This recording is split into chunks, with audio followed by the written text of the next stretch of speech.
Cody.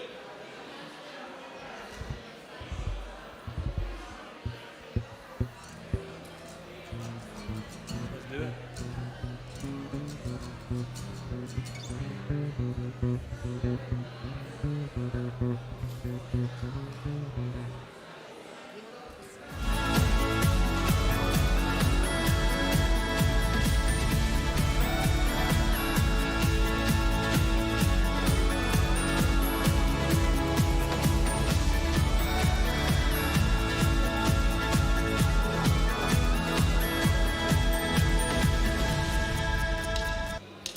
All right, good morning. Good morning, let's stand up.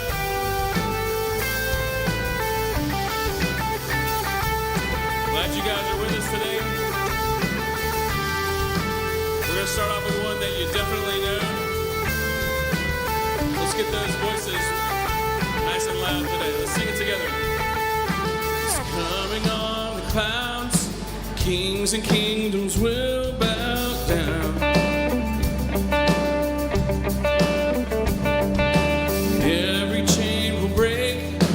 Broken hearts declare his praise. For who can stop the Lord Almighty? God is the Lion of Judah. He's roaring with power and fighting our battles, and every knee will bow before him. Our God is the Lamb that was slain. Sins of the world, his blood breaks the chains. Every knee will bow before the Lion and the Lamb. Every knee will bow before him.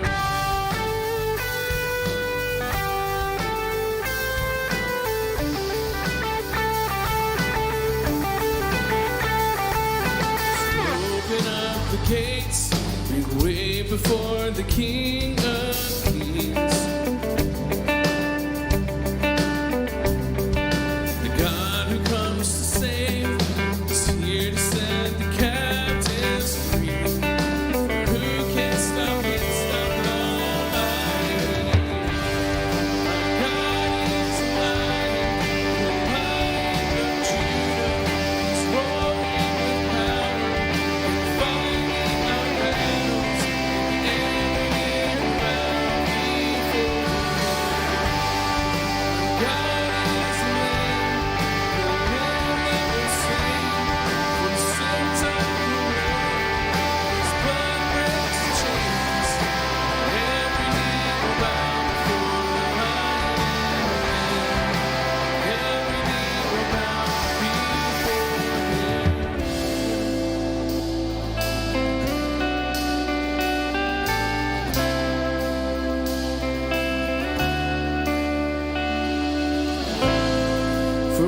Can stop the Lord Almighty?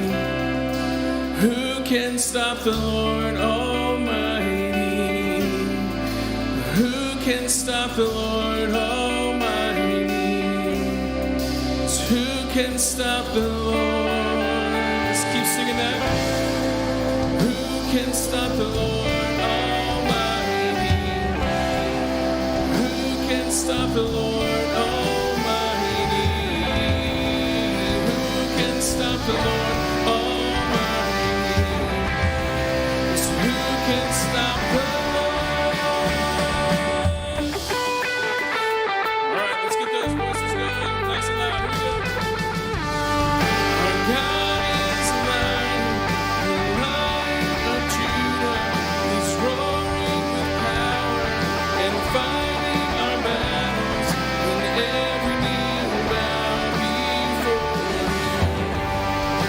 God is the Lamb that was slain.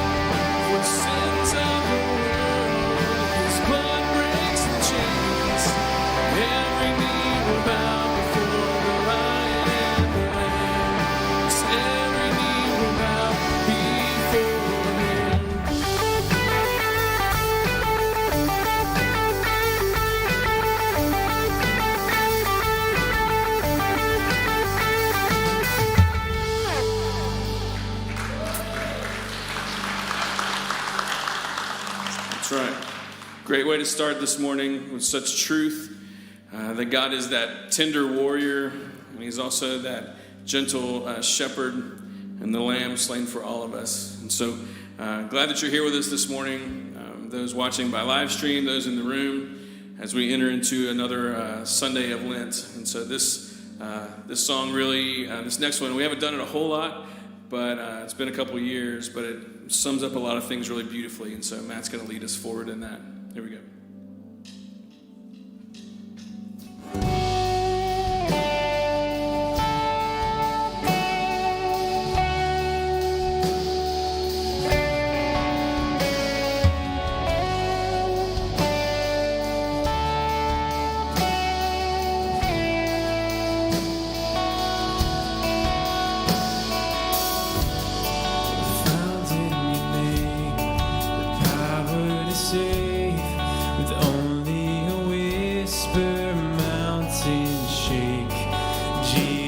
Our hope and strength.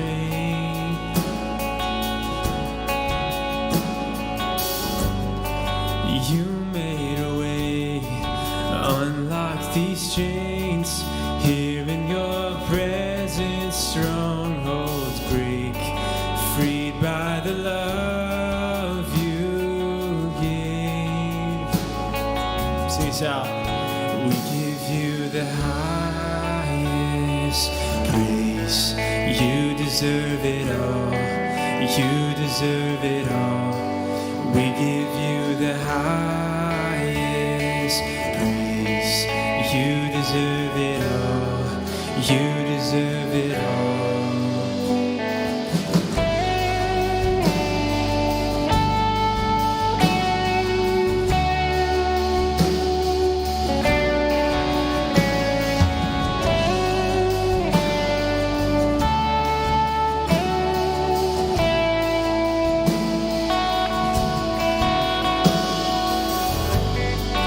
There on a tree, merciful King, broken in shame for all to see.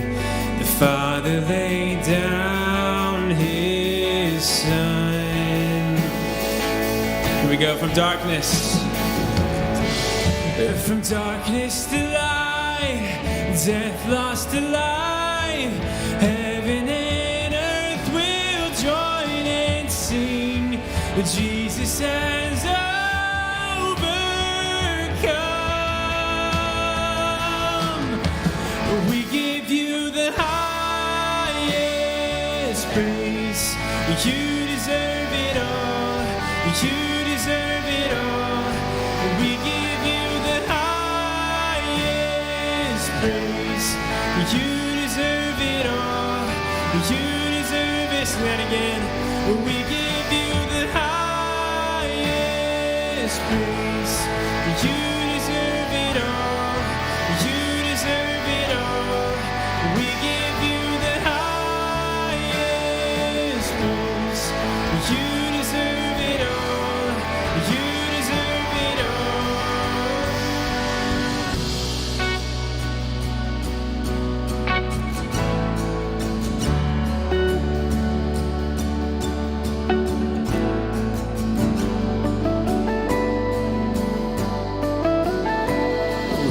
every breath that's in my lungs, my heart cries out, to you belongs the glory. Through every loss or victory, my soul will arise to only bring you glory. Let's give him the praise, sing it out. With every breath that's in my lungs, my heart cries out to only bring you glory. Through every loss or victory, my soul will rise to only bring you glory.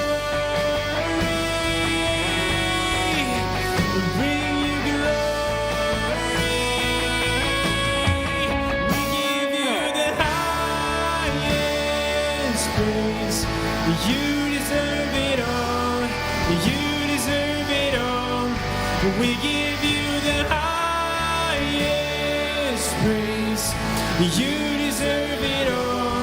You deserve it all. We give you the highest praise. You deserve it all. You deserve it all. We give you the highest praise. You deserve it all. You deserve it all. With every breath that's in my lungs, my heart cries out, to you belongs the glory.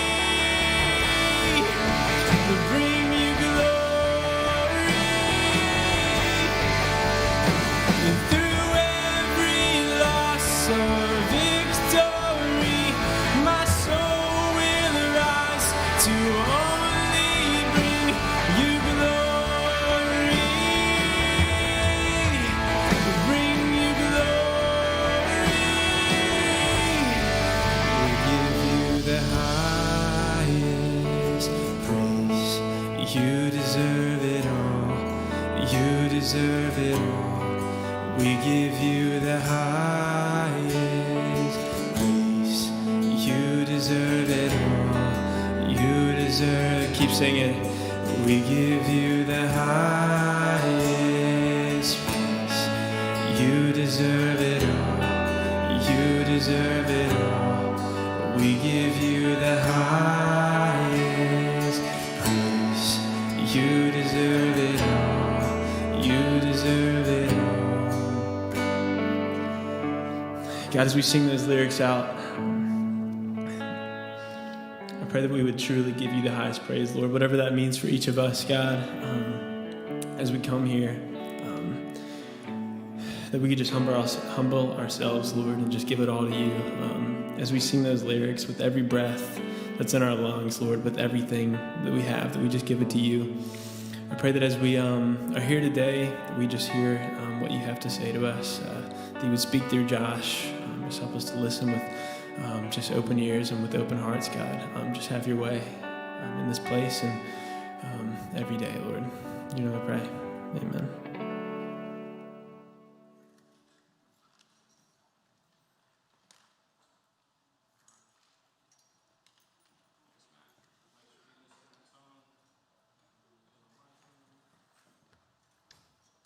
Appreciate Matt leading us in that. Sometimes there are those songs where it's like they're like, hey, let's write this whole song, so you just have to scream the whole time. I think there's something very, very good about us digging into those parts of us in worship. Let's turn to Mark 14, and as you head that direction, a couple things. We're into Lent now. We're practicing Lent in different ways, along with believers all around the world. Lent is a journey, a 40-day journey from Ash Wednesday all the way through to Easter Sunday. And during Lent, believers practice things like fasting and prayer and confession and repentance and imitating Jesus in really specific ways. And there are rhythms that we have sort of called the church to. One of them is a rhythm of fasting. And fasting is a personal thing, and so people are fasting different things. But then on Wednesday, we're asking everyone to not eat lunch on Wednesday and take your lunch time and find a way to get alone with the Lord somewhere and pray. And Chris Cole, one of our staff members, has been writing some devotional thoughts for us to have and to read together while we're sitting there hungry on Wednesdays at lunch. And we've been emailing these out, but if you want a hard copy, we have them on the speakers down here on the ground, that you can take one of those with you. If you want more information on Lent and on really anything in the whole church, we have these Connect cards available in the foyer and in the lobby back here. You just fill out whatever information you want to give us, leave it there, and we will get in touch with you soon. Let me tell you about something that's coming up that is, I know I don't want this to feel like an announcement time, but this is a vision casting time. Because Lent, there's a vision for Lent, there's a vision for the church and what we're trying to do here in our part of town. And we have some really good news that we will be able to do our Easter egg hunt this year. We had to cancel it last year because of that pesky COVID, and so we're full systems go at this point. March 27th at the Flannery Road Park right here. We are partnering with Breck in a new way. Typically, like we've done these Easter egg hunts like at City Park and stuff before, where you essentially rent the facility. This time we are partnering with the organization of Breck to put this Easter egg hunt on for this community. And so they are partners with us in the planning and everything. And a part of what we have to do, because we're still in whatever phase that we're in, we can only have so many people at the park at one time. And so typically we would have a big event and bring everybody and let's have a good time. But Breck says we can only have 125 people on site at a time. So instead of one Easter egg hunt, we're going to do 3 Easter egg hunts because, that's just what we're going to do. And so there's going to be a 10 o'clock Easter egg hunt and a 12 o'clock Easter egg hunt and a 2 o'clock Easter egg hunt.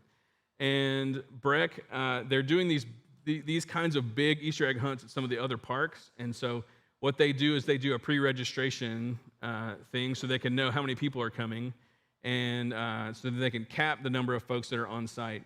And so we're going to have to do that for each of those 3 hunts.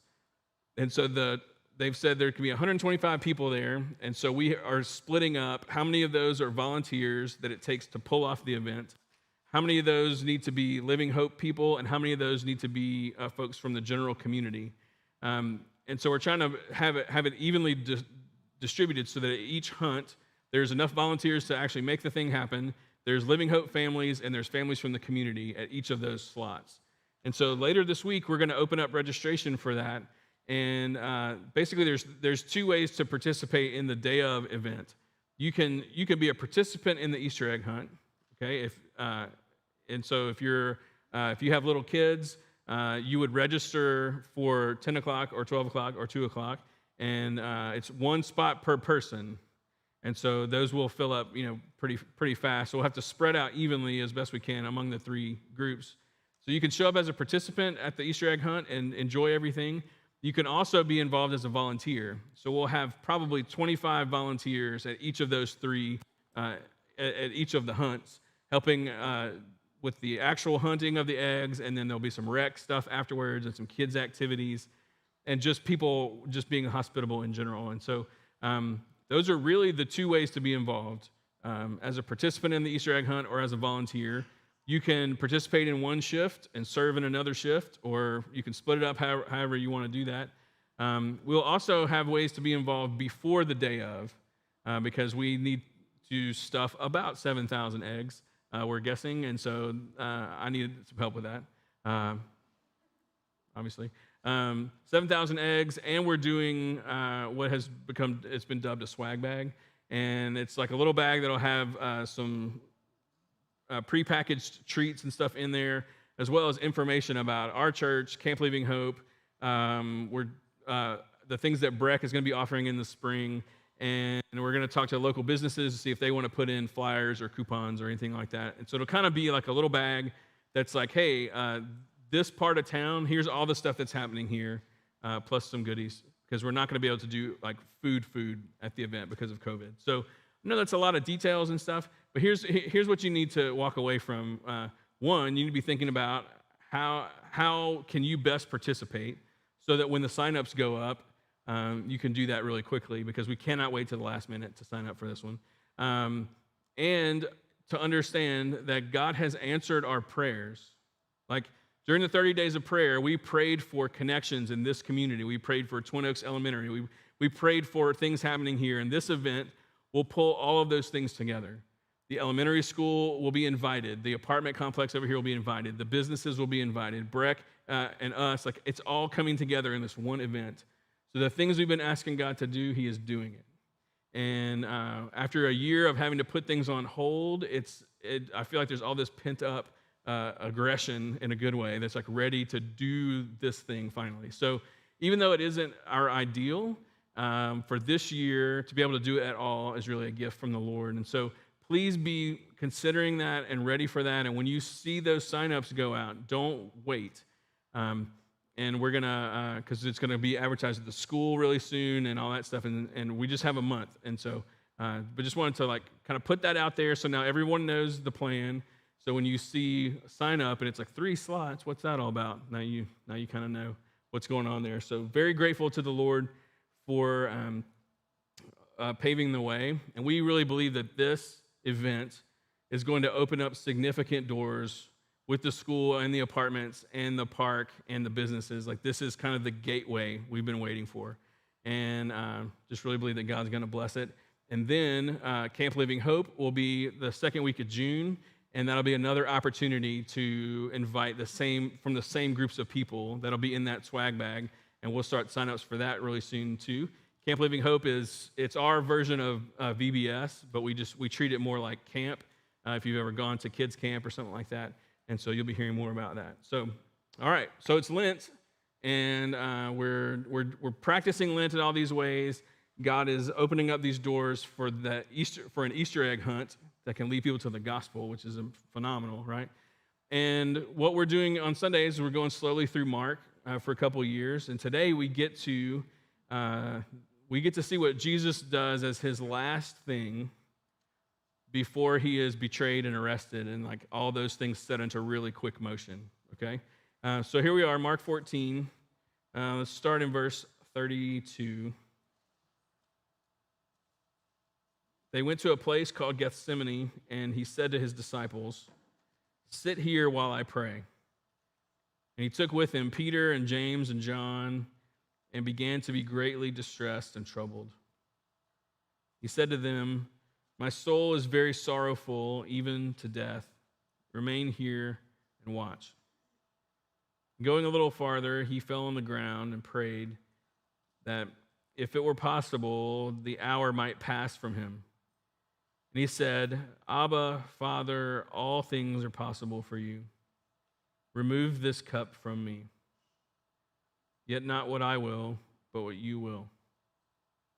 And he came and he found them sleeping and said to Peter, "Simon, are you asleep? Could you not watch 1 hour? Watch and pray that you may not enter into temptation. The spirit indeed is willing, but the flesh is weak." And again he went away and prayed, saying the same words.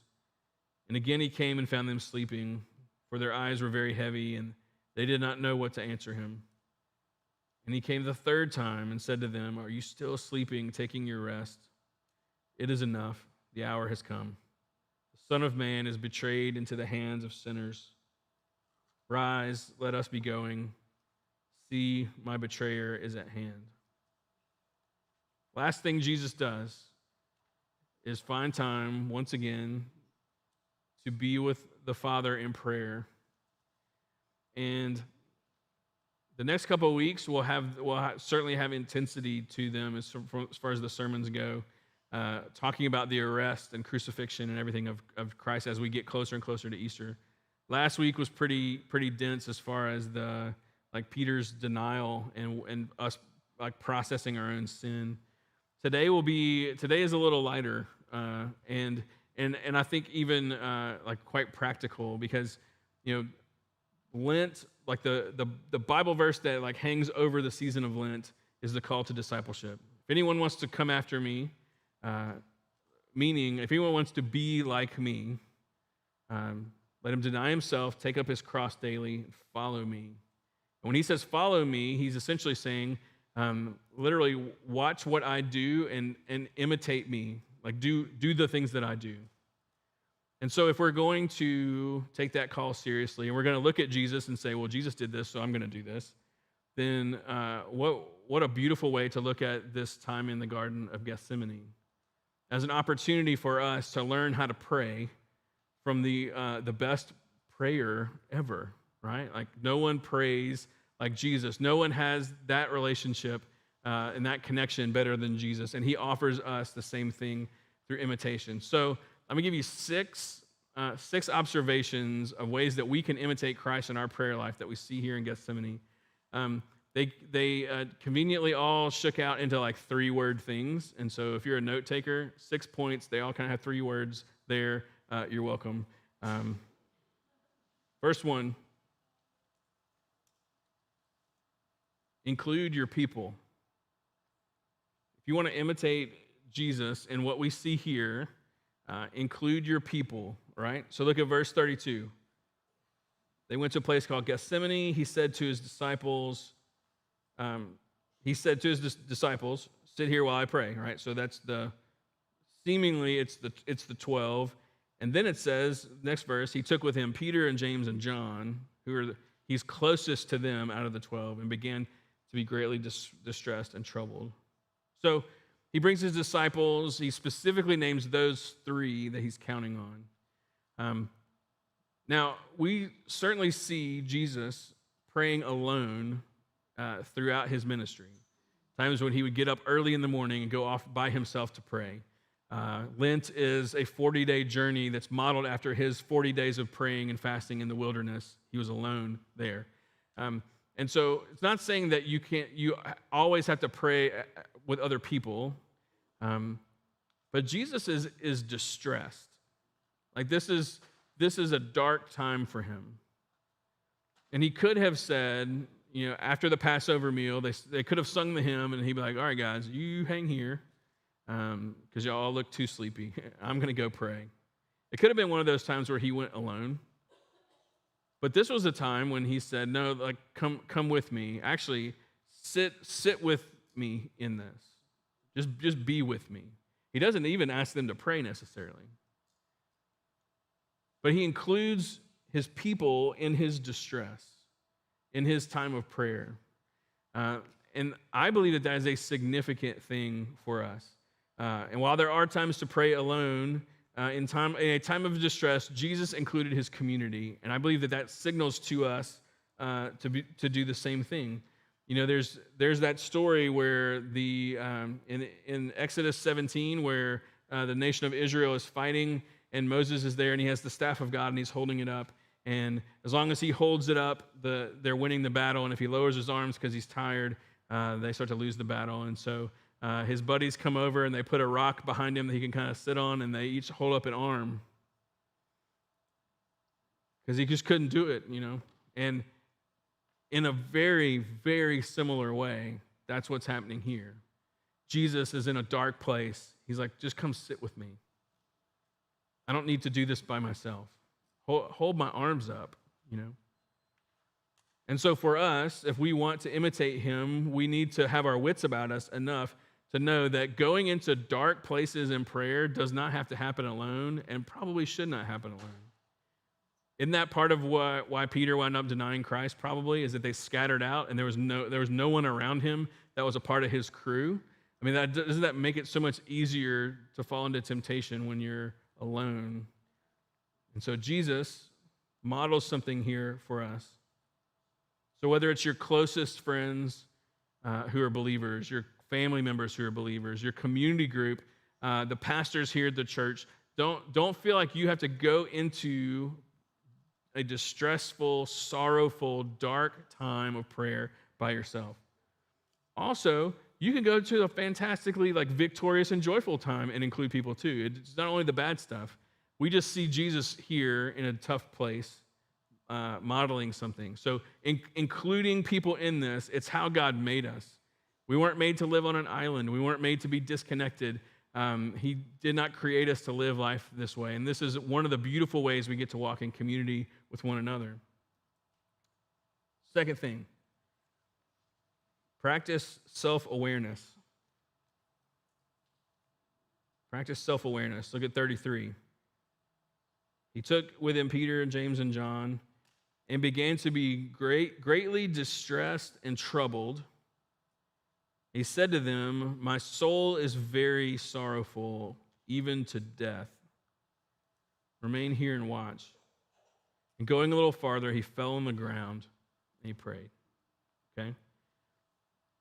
Jesus, there is a self-awareness that we see here. He's struggling, and he knows that he's struggling, and he articulates that to his people. Right? Like it says that he was distressed and troubled, so he said to them, quote, "My soul is very sorrowful, even to death." Like he expressed that to them. He didn't internalize it. He didn't He was attuned to his own emotional state enough to be able to say that to others so that they kind of knew, like, hey, this is for real. And maybe it made sense when he was like, I'm going to get on the ground now and pray. Because that, like, we've all been in those situations before where you're just, for some reason, and I heard this in a sermon I listened to about this, about, like, there are times when, like, we just want to get, like, lower to the ground for some reason. It's like just the closer to the earth. So here's Jesus. He feels the weight of that, and it's almost like it just pulls him to the ground. But he expressed that because he knew he was in touch with his own emotions. So we see that humanity on display, which is pretty remarkable. But that kind of attunement to your own, like, inner life is really important when it comes to prayer. Both in knowing how to pray yourself and how to help others know how to care for you in that. If you look at verse 38, this is another, like, self-awareness moment. After they had fallen asleep and he wakes them up, he says, watch and pray that you may not enter into temptation. The spirit indeed is willing, but the flesh is weak. That's a self-awareness moment. Jesus is not only, he's not only telling them, hey, this is why you're falling asleep. He's, like, talking about himself as well. He has this willing spirit, not the Holy Spirit, but like his human spirit. But the weakness of his flesh has him terrified, and worried and on the ground praying.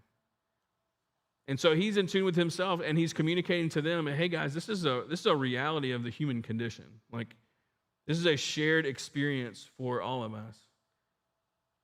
And so to take that wisdom, think about taking that into your time of prayer, to be self-aware enough to know what you're bringing to the table, so to speak. Like, he knows, he's I'm sorrowful, I'm to the point of death, like my soul is breaking. For you and I, it could be that. It could be I'm about to pray and I'm really tired. Or I'm really joyful, I'm really angry, or I'm really content, or I'm super distracted, or I'm very peaceful, I'm very anxious, I'm very confident, I'm afraid. To be able to assess yourself, because you're going to pray from that place, That's what we do. So if you go in and you're angry, you're praying angry prayers. If you're going in and you're tired, you're praying like a tired person. If you go in and you're joyful, you're praying like a joyful person.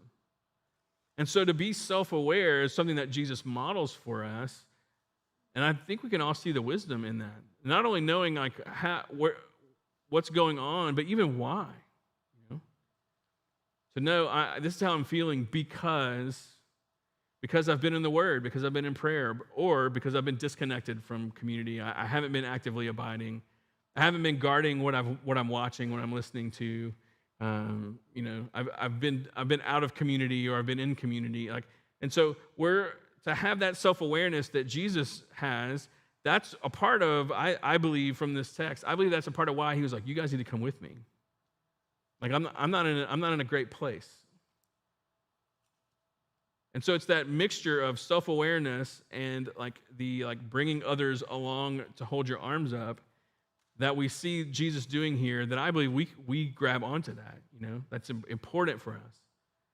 And so if you're frustrated with your prayer life and you're like I don't know why, I start praying, then it's almost like my prayers don't get off the ground.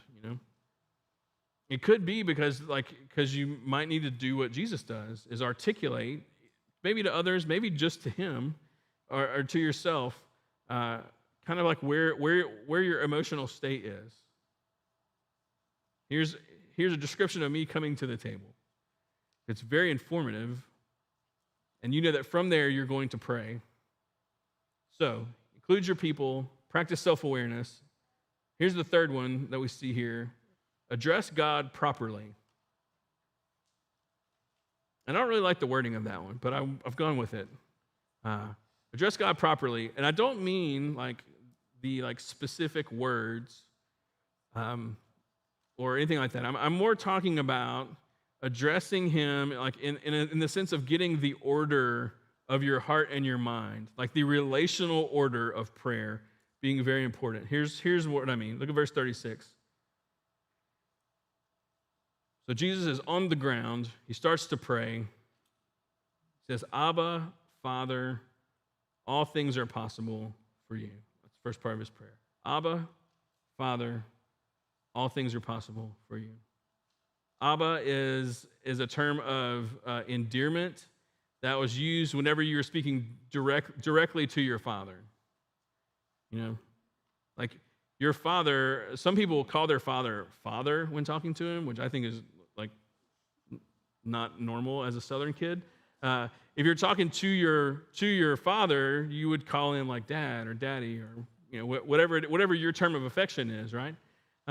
That's what Abba is. It's when you're talking directly to him, not talking about him, you're talking to him. And he does both. He says Abba, which is to him, and then Father, which brings in this role. Jesus is, in those two words, he is establishing the relationship that's happening in this prayer moment. And if I were to jump over to other times when he's taught on prayer, here's where some of this comes from. Like in Matthew 6, in his teaching on prayer, he says, this is Matthew 6:6, he says, when you pray, go into your room, shut the door, pray to your Father who is in secret. When you pray, go into your room, close the door, pray to your Father. Now that is describing a conversation between a father and their child. That's the picture, like that's the snapshot of prayer that Jesus gives us. Picture, there's a room, there's a bed, there's a dad sitting there, and there's his son or his daughter sitting on the bed too. And they're just talking. And even if you don't come from a great family background, I think we can all picture that and say, what? That's not intimidating. It's actually kind of inviting. That's what's going on. And as that conversation is happening, he says a few verses later in Matthew 7, 9 through 11, he says, which one of you, if his son asks him for bread, is going to give him a stone? Or if he asks for a fish, is going to give him a serpent? If you then, who are evil, know how to give good gifts to your children, how much more will your Father who's in heaven give good things to those who ask him? He's saying, now that you have that picture, here's what that conversation looks like. If the kid is like, Dad, can I have some bread? He's like, no, here's a rock. Like, that's not what's happening. Even the worst parents on the planet aren't going to be like, oh, fish? Yeah, I got a fish. Here's a cobra. Like, worst parents on the planet are not going to do that. So how much greater is God when you're asking for something? What he's going to give you is going to be a good gift. Now, if a kid asks for a fish, he's saying, no, God's not going to give you a serpent, but God might not give you a fish either. Like, what if a fish is not good for you in that? And so there's this like really beautiful and simple picture that Jesus has already trained the disciples in praying. And so when he goes off to pray, he opens up establishing that very picture. Abba, Father. Essentially saying, in this conversation, I'm the child and you're the father. That's what he's saying. And then he says, all things are possible for you. That reminds me in the Lord's Prayer when he says, Our Father in heaven, hallowed be your name. Hallowed meaning holy and honored and exalted. That he's saying, not only am I like a child sitting on my bed having a conversation with my Father, but my Father holds the universe together. Like my Father is not like any other father. So that understanding of prayer that Jesus taught his disciples in Matthew, and again we see it in Luke, now here he is in Gethsemane, putting that very thing into practice. The Lord's Prayer starts off, Our Father in heaven, hallowed be your name. This prayer, Abba, Father, all things are possible with you. They're the same. you know? And even the idea of heaven, like we hear heaven, we think heaven is like way up there, far away, and so it's like we're going to have a worship service and we're going to sing so loud that we hope God can hear us way up there, you know? Well, the Jewish understanding of heaven, which Jesus would have, would have been Jesus's as well, and he never corrects it one time, is that heaven is not way up there and we hope he can hear us. Heaven and earth there's an interconnectedness that's there. That heaven is very near to us. There's a veil between us and heaven. Like we can't see heaven, but heaven is not far. Heaven is near. Heaven is closer than we realize. And so when he says it's like go into your room, close the door, pray to your Father, it's another way of saying our Father in heaven, our Father who is closer than we can even realize. All things are possible with you. Hallowed be your name. And so when I say address God properly, what I'm talking about is start off with the relational order in place. He is the holy, uncreated one, sustainer of the universe, who also is the father of this family, and I know him well enough to call him Abba. And I am the child who has some needs. That's what I mean by addressing him properly. And so, the next thing we see, once that's kind of there, right? Like he's self-aware. He's like, okay, I know what I'm bringing to the table, or maybe I know what I'm bringing into the room.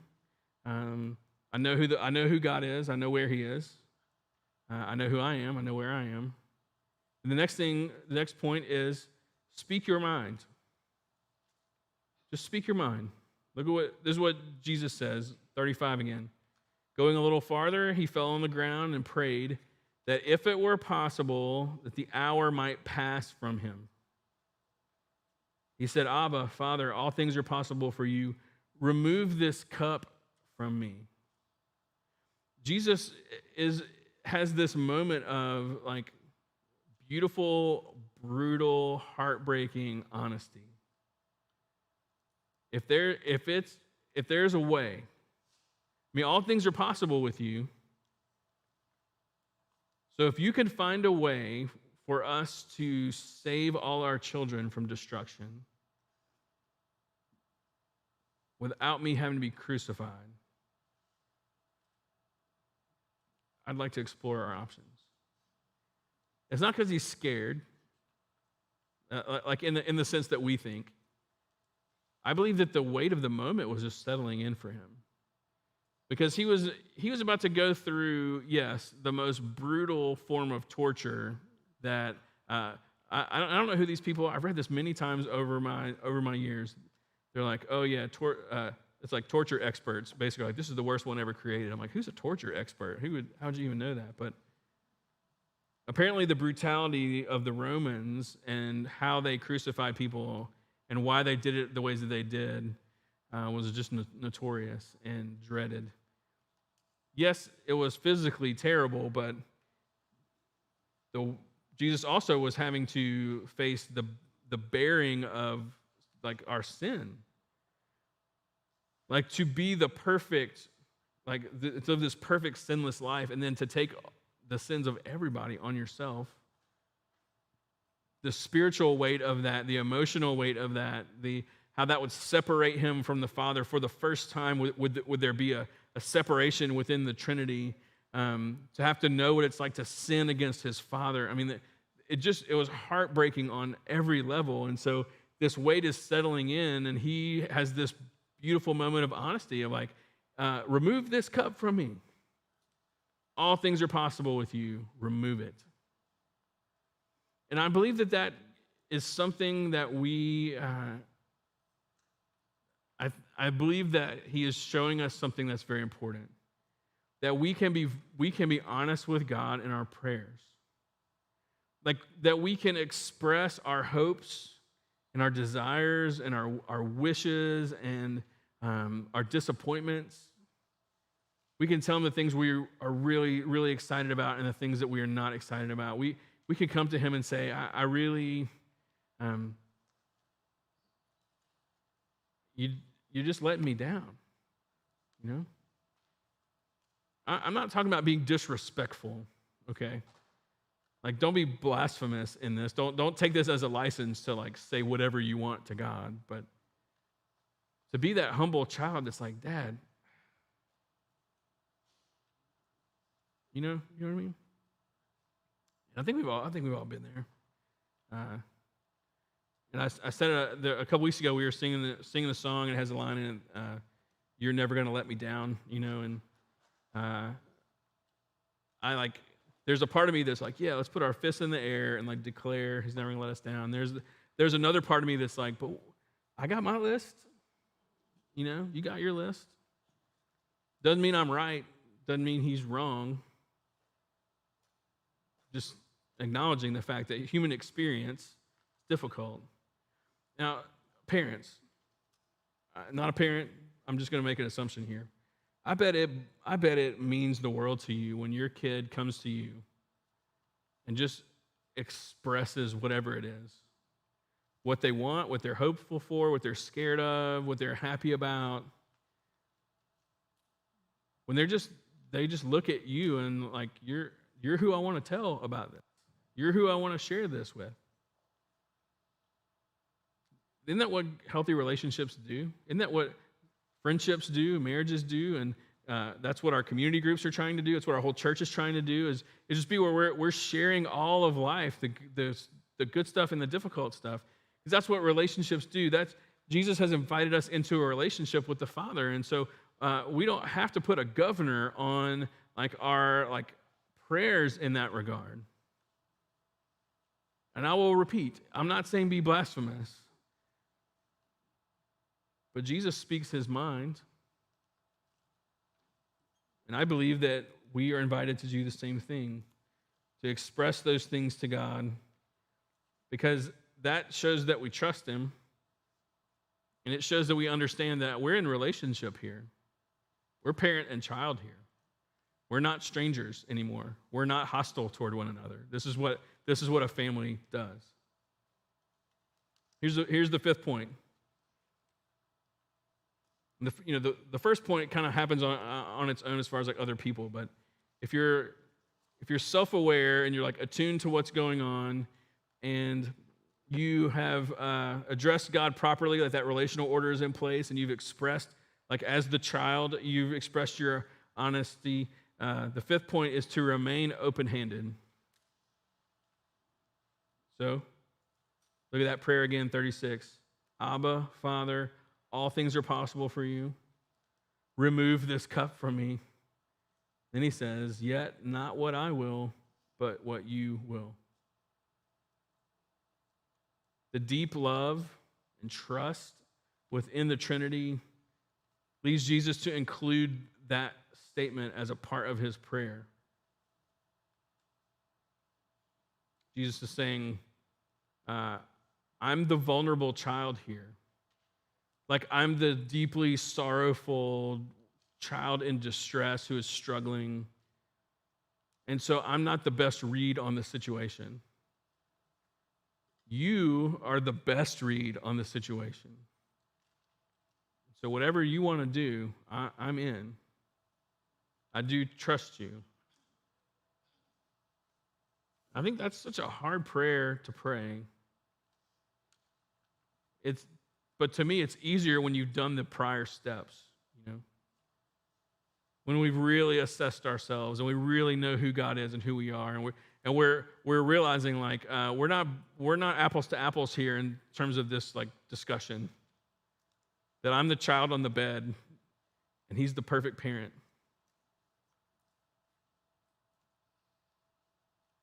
And if I'm asking for a fish, bread, I know he's not going to give me something that's destructive for me, but he may not give me what I'm asking for because he's bringing a completely different perspective to the table, right?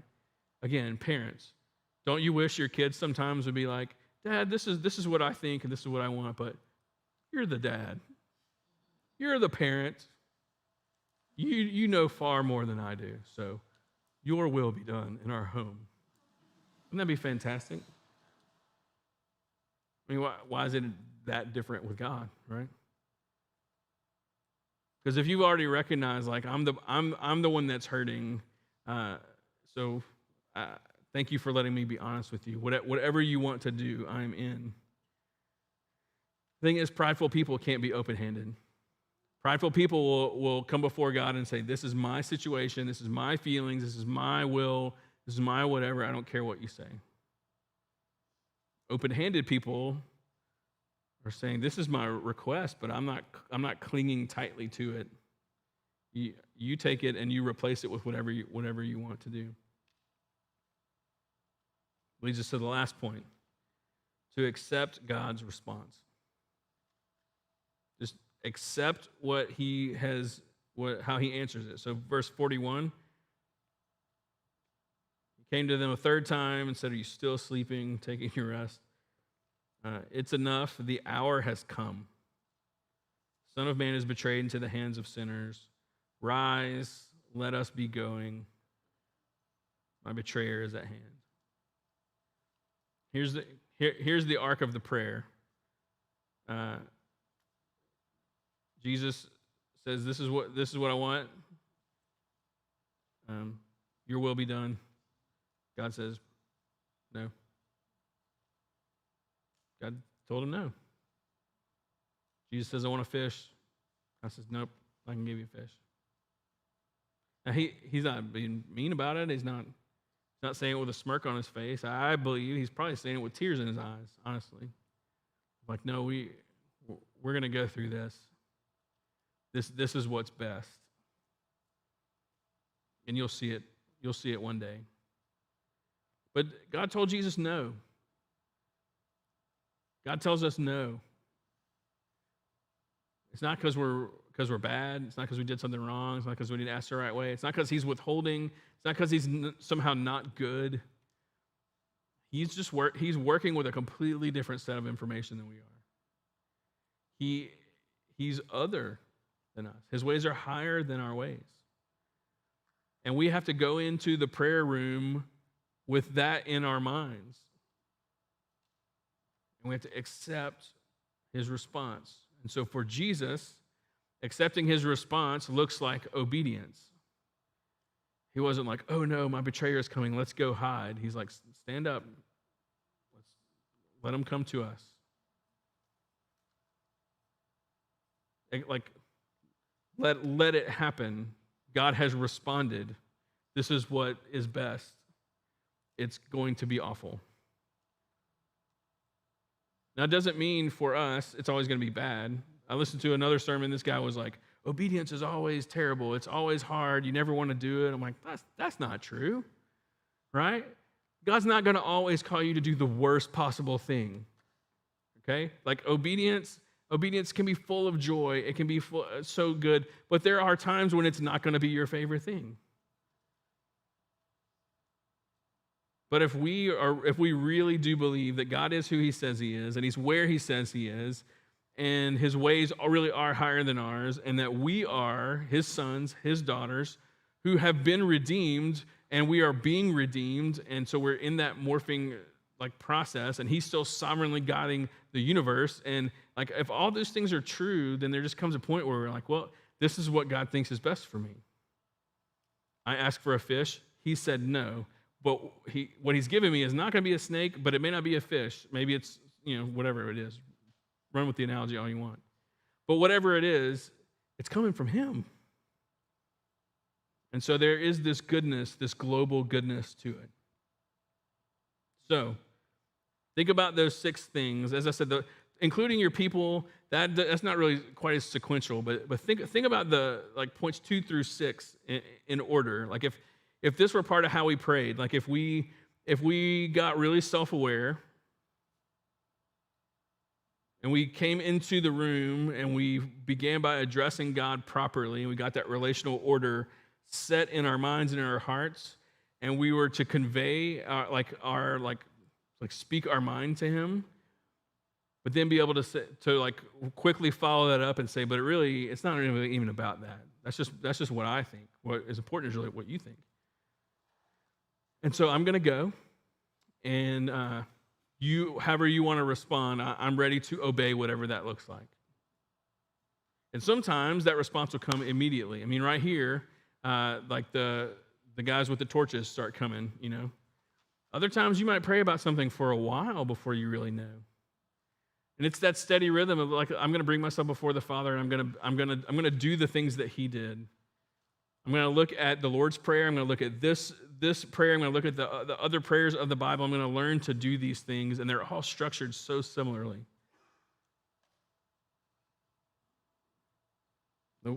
You might be in a place of complete sorrow and distress right here in this room.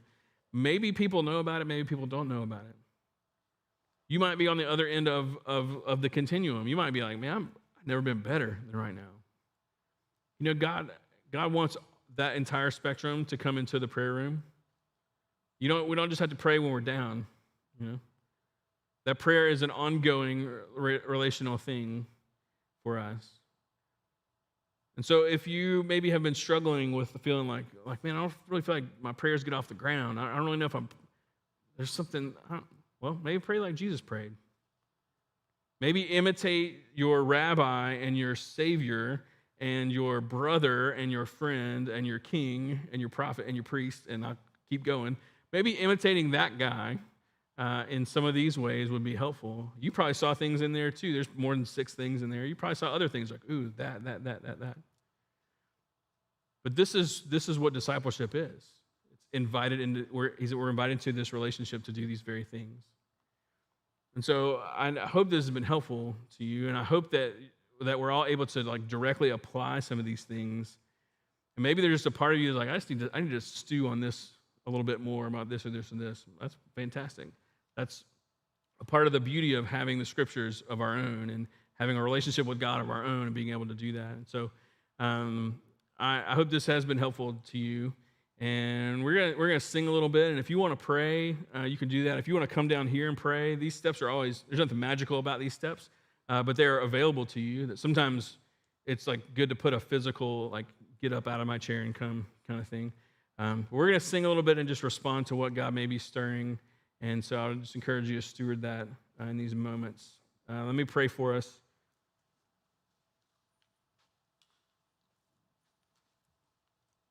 And let's go ahead and stand together. That'd be good.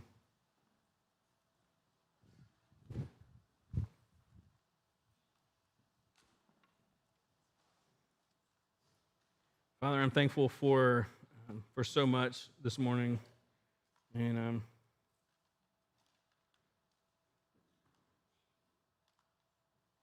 thankful to think about those disciples in the garden with you, just kind of clueless, but at the same time, able to watch their best friend and their rabbi have to wrestle. And I'm sure that came into play later on for them as well.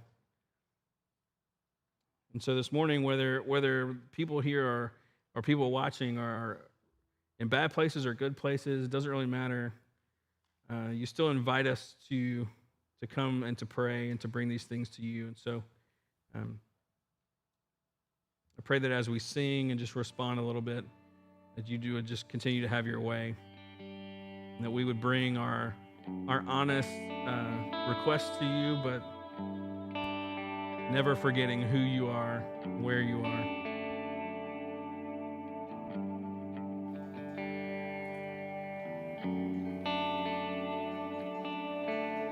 Sing this together. Time is too short to say it's okay, to think I can live this way for just another day. So search through the night for the one my heart loves, and stop till I found you. For Lord, I need to hold you close, be the king of this heart again, be the king of this life. In my soul there's a cry today, be the king of this heart, the king of this heart. I stood in the desert and thirsted for you. Run through the city, and I won't let go. Throwing myself on your mercy, oh God. Say it's all or nothing. I'm saying Jesus have it all. So be the king of this heart again. Be the king of this life. In my soul, there's a cry today. Be the king of this heart. The king of this heart. Be the light for my eyes. Be the strength for my feet. Be the love of my soul. Be my everything. My day and my night. When I wake, when I sleep. Undivided my heart will beat. So be the king of this heart again. Be the king of this life. In my soul, there's a cry today. Be the king of this heart. Be the king of this heart. Be the light for my eyes. Be the light for my eyes. Be the strength for my feet. Be the love of my soul. Be my everything. Be my day and my night. When I wake, when I sleep. Undivided my heart will be. Be the king of this heart again. Be the king of this life.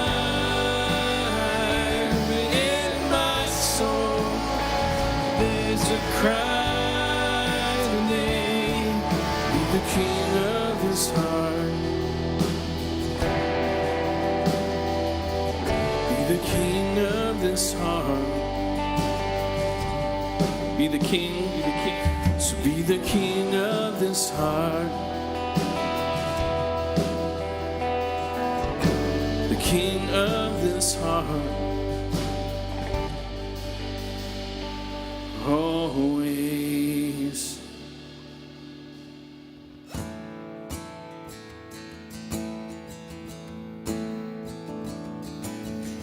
No longer burdened by my past. You changed my course of history.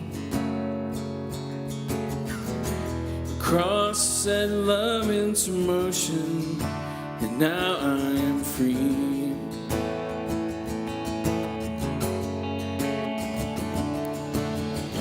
No longer shackled by my shame. You broke my chains of unbelief. Your cross bridged the great divide, and now I am free. I am free. My God is stronger than the grave. My God will prove himself again. I believe you have conquered.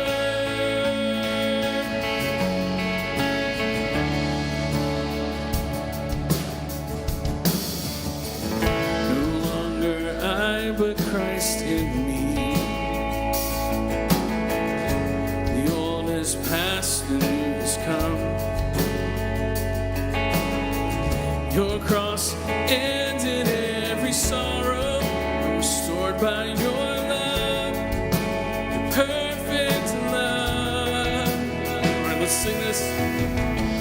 My God is stronger than the grave. My God will prove himself again. I believe that you have conquered.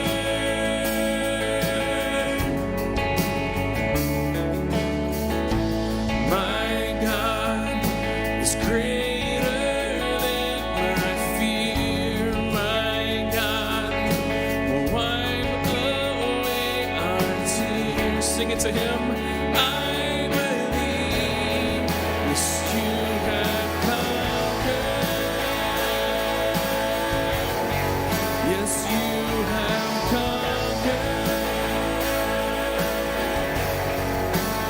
Even when the waters rise and the mountains crumble, I will call on the name of the Lord. Even when darkness comes and my world is shaken, I will call on the name that is power. Sing it again.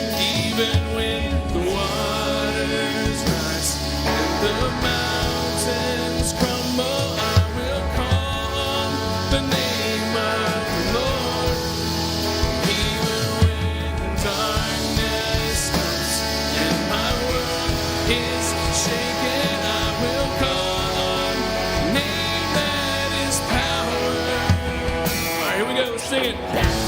My God is stronger than the grave. My God will prove himself again.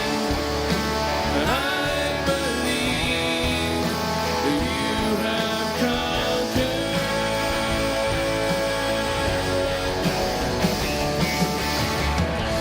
My God is greater than my fear. My God will wipe away our tears. Yes, I believe that you have conquered. You have conquered. You have conquered. You have conquered.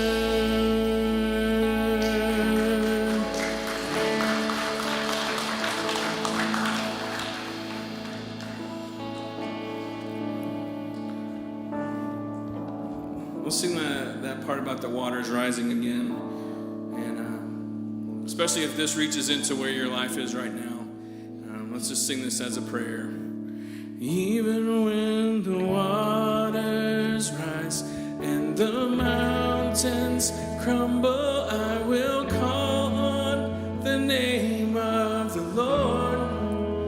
Even when darkness comes and my world is shaken, I will call on the name that is power. Even when the waters rise and the mountains crumble, I will call on the name of the Lord.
Jesus, we thank you that you have shared the spoils of your victory with us.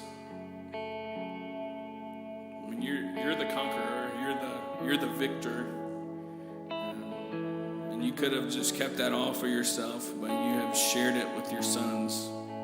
You shared it with your daughters.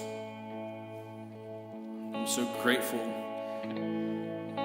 Thank you that we can bring all of these situations to you. We can bring the best of life and the worst of life to you. It doesn't overwhelm you. It's not something that you have to find time in your schedule for. I mean, you're just there taking care of your kids. It's what you do. Jesus, we're so thankful for your obedience. That when God didn't give you what you asked for, you accepted his leadership and you followed him obediently into such a terrible thing that then led to such amazing things. And we are thankful for that. I pray that as we internalize all this and process our way through it, that we would grab onto the things that you have for us and put them into practice, that we could imitate you, and that our prayer lives would continue to deepen in our connection to you. We love you. We thank you and pray this in your name. Amen. All right. Good to be with you this morning. Always is. Those watching by live stream, we're glad that you're connected with us as well. So let's bless one another as we go, and have a great week celebrating Lent together, and we'll see you next time. The Lord bless you and keep you. The Lord make his face to shine upon you and be gracious to you. The Lord lift up his countenance upon you